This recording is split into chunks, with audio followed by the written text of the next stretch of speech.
Coaching શિપયાર્ડને અગર આપણે જોઈએ તો એક કરેક્ટિવ પેટર્ન અહીંયાથી આપણને ફોર્મ થતી જોવા મળી રહી છે. ડાઉનવર્ડ મૂવિંગ ચેનલની અંદર કામકાજ થતું જોવા મળી રહ્યું છે.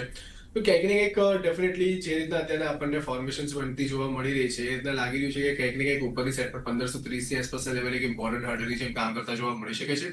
જ્યાં 50 દિવસની એક્સપોનેન્શિયલ મૂવિંગ એવરેજ પણ પ્લેસ છે અને આ જ મૂવિંગ એવરેજ કન્ટિન્યુઅસલી એક સ્ટ્રોંગ હાર્ડલની જેમ કામ કરતી પણ જોવા મળી રહી છે. તો પ્રોબેબલી તમને એક 1530 ની આસપાસના લેવલ પાસે ઇમિડિયેટ હર્ડલ બનતું જોવા મળે, પરંતુ જો 1530 ના લેવલ સરપાસ કરે છે તો ઉપરમાં 1600 સુધીના લેવલ્સ પર તમને ઓપન થતા જોવા મળી શકે છે. તો અહીંયાથી તમે હોલ્ડ કરીને ચાલી શકો છો.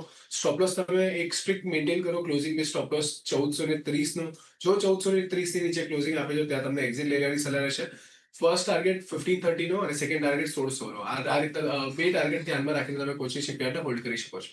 ઓકે, તો હોલ્ડ કરીને ચાલવાની સલાહ અહીંયા બની રહી છે. 1430નો સ્ટોપ લોસ ધ્યાનમાં રાખવાનો છે કોચિંગ શિપયાર્ડ માટે.